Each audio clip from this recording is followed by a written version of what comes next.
அவர் எழுதிய கவிதைகள் தெய்வீக கவிதைகள். திருமதி ரேணுகா சுந்தரம் 7 வயது என்று எழுதுகிறார். ஆனால் இவர் எழுதிய கவிதைகளோ 85 தலைப்புகளில் வெவ்வேறு விதமான கவிதைகள். அவர்கள் சிலவற்றை மட்டுமே இன்று நாம் கேட்க முடியும் என்றால் அவருக்கு கொடுக்கப்பட்ட நேரம் 25 நிமிடம். அவரை பற்றிய ஒரு சிறிய அறிமுகம். அவர் சீனியர் ஸ்டெனோகிராஃபராக இருந்தவர். அது மட்டுமல்ல, சென்னையில் பள்ளி கல்லூரி மாணவர்களுக்கு ஆங்கில பயிற்சி அளித்து வருகிறார். பல கதைகளை அவர் சிறுகதைகளை ஆங்கிலத்தில் மொழிபெயர்க்கிறார், ஆங்கில கதைகளை தமிழில் மொழிபெயர்த்திருக்கிறார். மற்றும் அவருடைய கவிதை தொகுப்பு 4 வெளியிட்டிருக்கிறார். அவருடைய கவிதைகளை நான் ஏற்கனவே திரு கல்யாண்ஜி அவர்களுக்கும் திரு நாகராஜன் அவர்களுக்கும் அனுப்பினேன். 6 கவிதைகளையும் படித்துவிட்டு அற்புதமான கவிதைகள் என்று அவர்கள் ஏற்கனவே விமர்சனம் செய்து விட்டார்கள். இதோ அவர் தன்னுடைய வாழ்க்கையை பற்றி ஒரு சிறிய அறிமுகத்துடன் அவர் கவிதைகளையும் படிக்க வேண்டும் என்று அன்புடன் வேண்டிக் கொள்கிறேன். வணக்கம் ரேணுகா சுந்தரம் அவர்களை. வணக்கம். பேசலாம் நீங்க.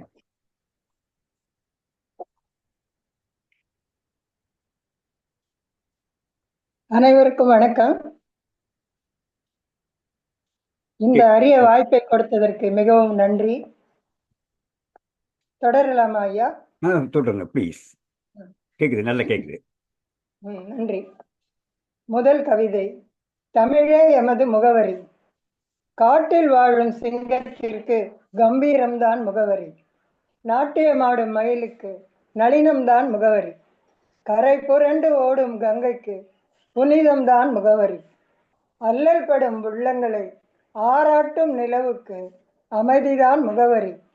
மகாபாரத கர்ணனுக்கு தர்மம்தான் முகவரி. கற்றறிந்த புலவருக்கு அடக்கம்தான் முகவரி. கற்புடை பெண்களுக்கு ஒழுக்கம்தான் முகவரி. விழுப்புண் கண்ட மன்னனுக்கு வீரம்தான் முகவரி. ஆருயிர் அண்ணல் காந்திக்கு சத்தியம்தான் முகவரி. நாட்டு விடுதலைக்காய் உயிர் நீத்த உத்தமருக்கு தியாகம்தான் முகவரி. அகிலமெல்லாம் நேசித்த அன்னை தெரசாவுக்கு அன்புதான் முகவரி. காளையர்க்கும் கன்னியர்க்கும் இளமைதான் முகவரி. இவை யாவும் தன்னகத்தே கொண்டு இத்தரையில் எம்மை வாழ்விக்கும் தமிழே, தமிழ் தாயே, என்றென்றும் நீயே எமது முகவரி. நன்றி. அருமையான கவிதை. அடுத்த கவிதை எப்படிங்கள்? அடுத்த கவிதை இயற்கையை பற்றியது. நில ஒளியில் புறவெளியில் ஒரு பயணம். இரவின் துணை கொண்டு அரவமின்றி பதுங்கி வரும் விலங்கினத்தின் வெறியும் வேட்கையும் பலியாகும் இரைகளின் பலவீன முனகல்களுடன் தணிகிறது. அங்கு ஓடும் நதி நீரும் திகைத்து தடுமாறி சில நொடியில் செந்நீராய் மாறி விரைகிறது. மேக மதில்களை துளைத்து செல்லும் வான் பறவைகள் வேகமெடுத்தே பறக்கின்றன. பதை பதைப்புடன் காத்திருக்கும் குஞ்சுகளை கவனமுடன் காக்க வேண்டி. வானத்தையே குலுக்கி அசைக்கும் பரந்தடர்ந்த மரக்கிளைகள் காற்றரசன் கரண் காட்டும் திசை நோக்கி காத்திருக்கின்றன. அசையாமல் நிற்கவோ அதிவேகமாய் சுழலவோ. நட்சத்திரங்களின் வழிகாட்டுதலில் புன்னகையுடன் நகர்கிறது நிலவு. தான் போகும் இடத்தின் ரகசியத்தை ஒருவருக்கும் சொல்லாமல் தங்களை அசைத்து சென்ற தென்றலை இசைத்தும் இசைந்தும் செல்லமாய் சிணுங்கி வழி அனுப்புகின்றன வண்டுகளால் துளையுண்ட மூங்கில் செடிகள். பூவிதழ்களால் வனம் பரப்பி நறுமணங்களால் மனம் பரப்பி பூவெங்கும் பூக்கோலம் இடுகின்றன தேன் மலர்கள். நிலவொளியில் புறவெளியில் கண்ட ஈடற்ற இயற்கை அன்னையின் அழகையும் அற்புத அதிசய காட்சிகளையும் ஆயுள் வரை ரசித்தாலும் தீராது. ஏடெடுத்து எழுதியும் மாளாது. இப்போதைக்கு இது போதும். இன்றிரவு உறக்கத்தை தொடங்கவும் இதயங்களின் சுமைகளை மறக்கவும். நன்றி. அற்புதம், அற்புதம். மேலும் ஒரு கவிதை எப்படிங்க? அடுத்த கவிதை ஒரு வர்ணனை கவிதை. காணாமல் போன கவிதை தொகுப்பு. இளம் பருவத்தை கடந்து இளைஞனாய் வளைய வரும் இளைஞர்கள் யாரும் பெண்களின் அழகை ஒரு முறையேனும் ஒரு கவிதையேனும் வடிக்காமல் வாலிப வயதை கடந்ததாக சாத்திய கூறுகள் இல்லவே இல்லை. நான் மட்டும் எப்படி விதிவிலக்காவேன்? வடித்து விட்டேன் மட்டற்ற கவிதைகளை. விழிகள் முதல் விரல்கள் வரை, இமைகள் முதல் இதழ்கள் வரை, இடையழகு முதல் நடை அழகு வரை, சிகை அழகு முதல் நகை அழகு வரை, வர்ணிக்காத வார்த்தை இல்லை, எடுத்துக்காட்டாத உவமை இல்லை. என் கவிதைகளை படித்தவர்கள் கேட்டதெல்லாம் எப்போது உங்கள் கவிதை தொகுப்பின் வெளியீடு என்றுதான். அன்றுதான் முடிவெடுத்தேன். அத்தனை கவிதைகளையும் ஒரே தொகுப்பாய் அச்சேற்ற வேண்டும் என்று. பொக்கிஷமாய் போட்டு வைத்த கவிதைகளை எல்லாம் சேர்த்து வைத்தேன் ஒரே தொகுப்பாய். அத்தொகுப்பை தான் காணவில்லை. தேடுகிறேன் நாட்கணக்காய். தேடி தேடி களைத்தாலும் மீண்டும் ஒரு முறை தேடிய சமயம் கதவை தட்டும் சத்தம் கேட்டு திறந்து பார்த்தேன். கண்ணெதிரில் நின்றாய் நீ. அப்போது முதல் இப்போது வரை கவிதை தொகுப்பை நான் தேடவே இல்லை. மொத்தமாய் நீ கிடைத்து விட்டதனால். நன்றி. கவிதை பற்றியே கவிதை பாடிவிட்டீர்கள். அடுத்த கவிதை என்ன? அடுத்த கவிதை சமூக நலம் சார்ந்த ஒரு கவிதை. இது யாருடைய உலகம்? இந்த உலகம் கதிரவனின் கருணையால் ஒளியூட்டப்பட்டிருக்கிறது. வெண்மதியினாலும் பெண்களாலும் பொலிவூட்டப்பட்டிருக்கிறது. ஐம்புலன்களின் ஆற்றலால் உணர்வூட்டப்பட்டிருக்கிறது. உணவூட்டப்பட்டிருக்கிறது. நிலத்திலும் உயிரினங்களால் நம்பிக்கை ஊட்டப்பட்டிருக்கிறது. திறமசாலிகளின் திறனால் உருவாக்கப்பட்டிருக்கிறது. கலைஞர்களின் கைவண்ணத்தால் வடிவமைக்கப்பட்டிருக்கிறது. மழலைகளின் புன்னகையால் அலங்கரிக்கப்பட்டிருக்கிறது. ஆனாலும் இவ்வுலகம் புத்திசாலிகளின் கைப்பிடிக்குள் அடங்கி போகிறது. தந்திரசாலிகளின் சாதுரியத்தில் திகைத்து திணறுகிறது. துன்மதி கொண்ட வன்முறையாளர்களால் வதைக்கப்பட்டு சிதைக்கப்படுகிறது. உத்தமர்களின் உடனிருப்பை உதாசீனமாய் விளக்குகிறது. அப்பாவிகளின் அருகாமையை ஆதாயத்திற்காய் பயன்படுத்துகிறது. ஏமாளிகளை இயன்றவரை ஏய்த்து பிழைக்கிறது. போலிகளின் முகமூடிகளை புனிதமாய் போற்றுகிறது.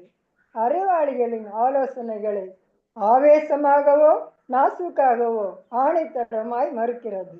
இருப்பினும் என்ன, வாழ்ந்துதான் மாய்கிறார்கள் வந்து பிறந்து விட்ட வாழ தெரியாத ஏழை மக்கள். நன்றி. அற்புதம். ஸ்ரீமதி ரேணுகா சுந்தரத்தினுடைய தந்தை புல்லாங்குழல் நிபுணர். அவர் குழலால் இசை வகித்தார், இவர் சொல்லால் நமக்கு இசையளித்தார். மீண்டும் ஒரு கவிதை சொல்லுங்க. மிகவும் நன்றி ஐயா. ஒரு தலை காதல். ஒதுக்கிவிடு, இல்லை ஒன்றிவிடு.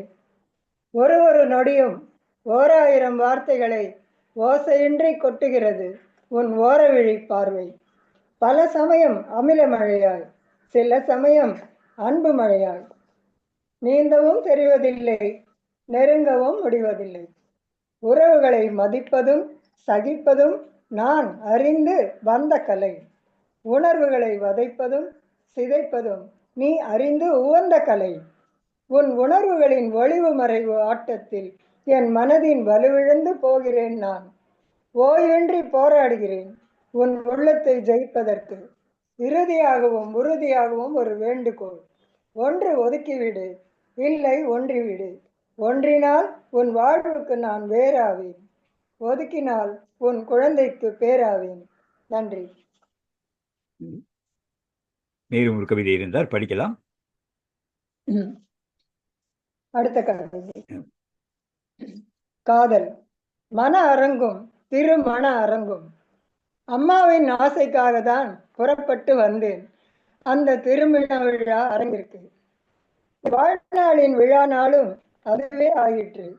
மரக்கிளைகளில் மதிய வெயிலின் ஒளிக்கீற்று இலைகளினோடே ஒளிர்ந்து ஒளிர்வது போல் நீ தெரிந்து தெரிந்து மறைகிறாய். உன் அழகில் நான் பனியாய் உறைகிறேன். உன் அழகை வர்ணிக்க அகராதியை அலசி கொண்டிருந்தேன். அழகின் அகராதியாய் நீயே இருப்பதை அறியாமல். அரங்கத்தின் அலங்கரித்த பரப்பினோடே அங்குமிங்குமாய் நீ உலவும் போது உன் ஓரக்கண் பார்வையின் இலக்காய் நானாவதையும் நான் அறிந்தேன். ஏதோ ஒரு சமயம் என் அருகில் நீ வர நேர்கையில் உன்னோடு பேசவே 1000 வார்த்தை மலர்களை சேர்த்தெடுத்து வைத்திருந்தேன் வாசகங்களாய் கோர்ப்பதற்காய். நீயோ உன் புன்னகையாலேயே 1 கோடி மலர்களை கொட்டி குவித்து செல்கிறாய். எடுத்த மலர்கள் எல்லாம் உதிர்கின்றன கோர்க்கப்படாமலேயே என் உள்ள தரையில். உணவு பந்தியில் நீயும் நானும் அருகருகே. உண்டால் தீரும் விருந்தை நீ ருசிக்க, உண்டாலும் தீராத விருந்தை உண்ணாமலே நான் ருசிக்க, ஒரு திருமண விருந்தே ருசிக்கப்பட்டது அங்கே. அதை பரிமாறியவர்களும் அதில் பசிறியாரியர்களும் நாம் இருவர்தாம். மணவரையில் நுழைந்த மணமகளை நானும், என் மணவரையில் மணமகளாய் என்னோடு சேர்ந்து அமர்ந்த நீயும் வாழ்த்துகிறோம். மனதோடு மனமான தம்பதியராய். நன்றி. அருமையான கவிதை. ஆம், நமக்கு நேரம் இருப்பதால் சில கேள்விகள் கேட்கலாம் என்று நினைக்கிறேன். கேளுங்க. நீங்கள் அப்துல் ரஹ்மான் போன்ற பெரிய ஆட்களிடமிருந்து, பெரியோர்களிடமிருந்து விருதுகளை பெற்றிருக்கிறீர்கள்.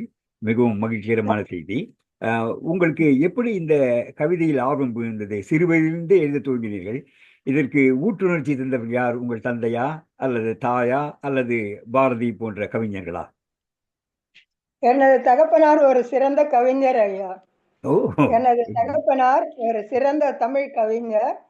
அவரது அவரது கவிதையின் ஈர்ப்பினால் நானும் கவரப்பட்டு சிறு வயது முதல் நானும் கவிதை எழுத தொடங்கினேன்.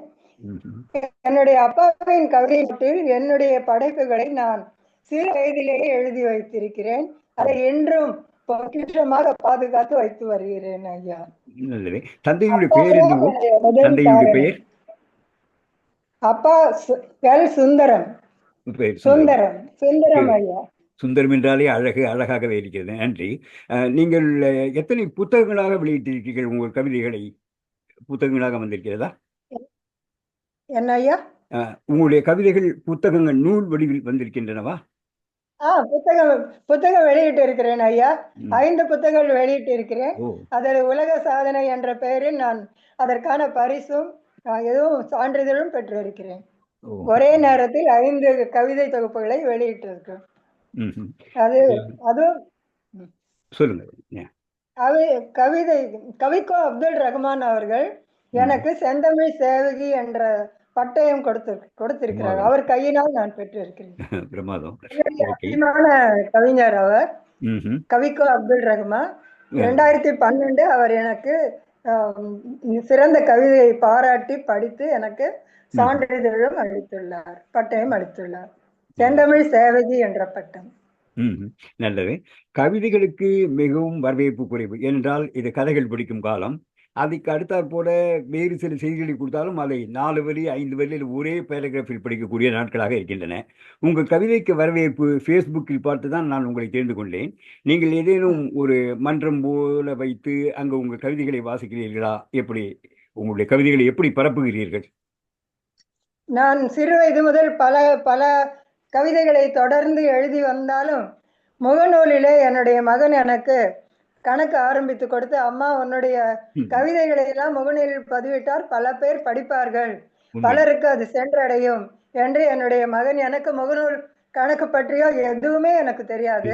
என்னுடைய கவிதைகளை பதிவேற்றம் பண்ண வேண்டும் என்ற ஒரே காரணத்துக்காக என் மகன் எனக்கு ஆரம்பித்து கொடுத்த முகநூல் பயணத்தில் இன்றும் நான் பயணித்து வருகிறேன். உங்களுக்கு நன்றி சொல்வதற்கு முதலாக உங்கள் மகனுக்கும் நன்றி சொல்ல வேண்டும் நாங்கள். சொல்லுங்க.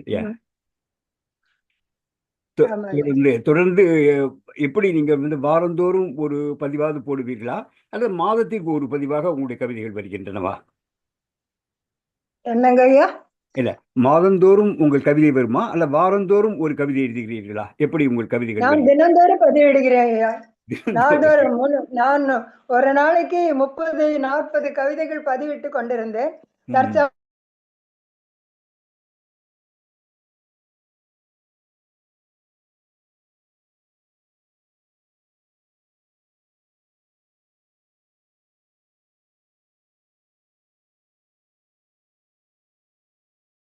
விதமான கவிதைகளை நான் தினந்தோறும் பதிவேற்றிதான் வருகிறேன்.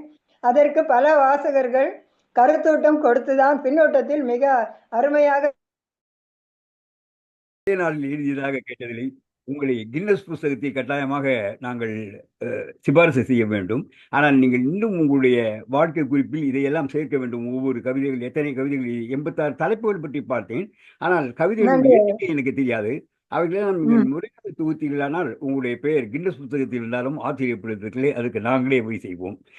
மற்றொரு விஷயத்தையும் சொல்ல விரும்புகிறேன். எங்களுடைய நிகழ்ச்சிகள் அனைத்துமே யூடியூப், ஃபேஸ்புக், ஜூம் வழியாக வருகின்றன.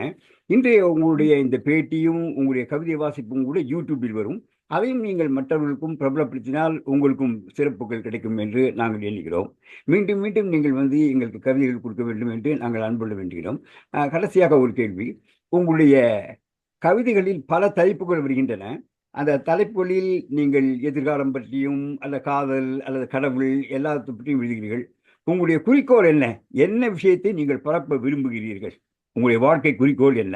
குறிக்கோள் என்னுடைய குறிக்கோள் சமதர்ம சமுதாயம், சக மனிதர்களிடம் எந்த ஒரு பிரிவினையும் வேற்றுமையும் இன்றி ஒரே அளவில் எல்லா உயிர்களையும் நேசிப்பது, எல்லா மனிதர்களையும் நேசிப்பது, அதை கவிதை மூலமாக மற்ற மக்களுக்கு எடுத்து சொல்வது. முக்கியமாக பெண்களுக்கு எதிராக செய்யப்படும் அனைத்து தீமைகளுக்கும் கவிதை மூலமாகவே தான் நான் இன்று வரை எல்லாவித பதில் கூறி வருகிறேன். இந்த கவிதை மூலமாக பதிலை கூறும் பொழுது யாருடைய மனதையும் உறுத்தாது, அதே நேரத்தில் சரியாக மனதிலே அது பதிகிறது. ஆகவே உலக அளவிலே இந்த கவிதைகள் போய் சேர வேண்டும். பெண்களுக்கு எதிரான கொடுமையாக இருந்தாலும் சரி, சமுதாயத்திலே வேற்றுமை இருந்தாலும் சரி, எல்லா வித பிரச்சனைகளையும் கவிதையால் மாற்றலாம் என்ற ஒரு அசையாத நம்பிக்கை எனக்குள் இருக்கிறது. நல்ல ஒரு குறிக்கோள். கிட்டத்தட்ட பாரதியாருடைய எதிரொலி போல்தான் உங்களுடன் இருக்குது. அப்புறம் பெண் உரிமைக்காக பாராட்டினார். எல்லோரும் அமரநிலை எய்தும் நிலையை அடைய வேண்டும் என்றார். அதே குறிக்கோளை நீங்களும் மிகவும் அருமையான ஒரு விஷயம். உங்களுடைய கவிதைகள் தொகுப்பு இதன் புத்தகங்கள் உங்களிடம் கையில் இருந்தால் காட்டலாம், அல்லது எங்களுக்கு அதனுடைய தலைப்புகளை அனுப்பினால் நாங்கள் நூல் விமர்சனத்தில் ஒரு நாளைக்கு அதை சொல்லுவோம். அந்த புத்தகத்தினுடைய டைட்டில், அதன் பிறகு அதில் உள்ள பொருளடக்கம் அது மட்டும் கொடுத்தால் கூட எங்களுக்கு போதும். அதை நாங்கள் நூல் விமர்சனத்தில் சேர்த்து ஒரு நாளைக்கு உங்களை பற்றியும் நாங்கள் சொல்ல விரும்புகிறோம். உங்களுடைய வாழ்க்கை குறிப்பு எங்களிடம் இருக்கிறது. அது ஒரு நல்ல ஒரு குறிப்பு. ஆகையால் அதையும் செய்ய அன்புடன் வேண்டுகிறோம். மீண்டும் ஒரு முறை வரும்போது உங்களுடைய புதிய கடைகளுடன் உங்களை சந்திக்க விரும்புகிறோம். நன்றி, வணக்கம். மீண்டும் வருக. மிகவும் மிகவும் நன்றி ஐயா. இந்த அரிய வாய்ப்பை கொடுத்ததற்கு ஞானமயம் அமைப்பாளருக்கும் உங்களுக்கும் அவருக்கு சுவாமிநாதன் அவ்வா அனைவருக்கும் நன்றியை நான் தெரிவித்துக் கொள்கிறேன் ஐயா. நாம் மீண்டும் சந்தித்து மேலும் நிறைய கவிதைகளை படிக்க வாய்ப்பு கொடுப்பதற்கு மிகவும் நன்றி ஐயா. நன்றி நன்றி, வணக்கம். மீண்டும் வருக. நேயர்கள் இதுவரை கேட்டது சென்னையிலிருந்து பிரபல கவிஞர் திருமதி ரேணுகா சுந்தரம் அவர்கள் வழங்கிய கவிதைகளை கேட்டோம். அவருடைய பேட்டியும் கேட்டும் அவர்களை மீண்டும் வருகை என்று அழைக்கிறோம். இன்றைய நிகழ்ச்சியில் இன்று முடிவடைப்பதற்காக கல்யாண சுந்தரம் அவர்கள் ஏதேனும் பாடல் இருந்தால் போடுவார், அல்லது இன்றைய நிகழ்ச்சிகளை அவர் முடித்து வைப்பார். மீண்டும் அடுத்த ஞாயிற்றுக்கிழமை சந்திப்போம். கல்யாண்ஜி.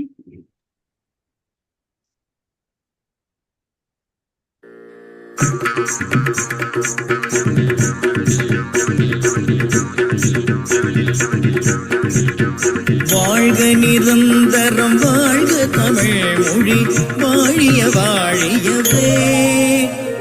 வானமளந்ததனை துமளந்திடு வன்மொழி வாழியவே. வாழ்க நிரந்தரம், வாழ்க தமிழ் மொழி, வாழிய வாழியவே.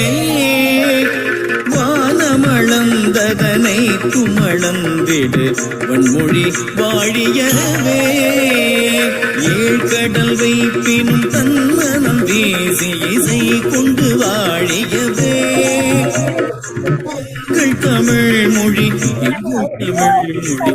என்றென்றும் வாழியவே. ஏழ்கடல் வைப்பினும் தன்மனம் வீசி இசை கொண்டு வாழியவே. எங்கள் தமிழ் மொழி, எங்கள் தமிழ் மொழி என்றென்றும் வாழியவே. சூழ்களி நீங்க தமிழ் மொழியோங்க துலங்கு சூழ்களி நீங்க தமிழ் மொழியோங்க துலங்கு.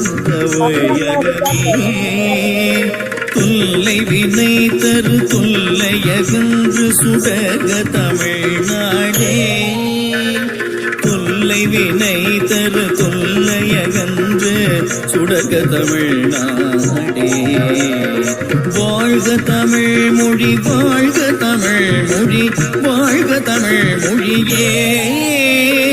வானம வானமறிந்ததனை குமறிந்து வளர்மொழி வாழியவே வானமறிந்ததனை குமறிந்து வளர்மொழி வாழியவே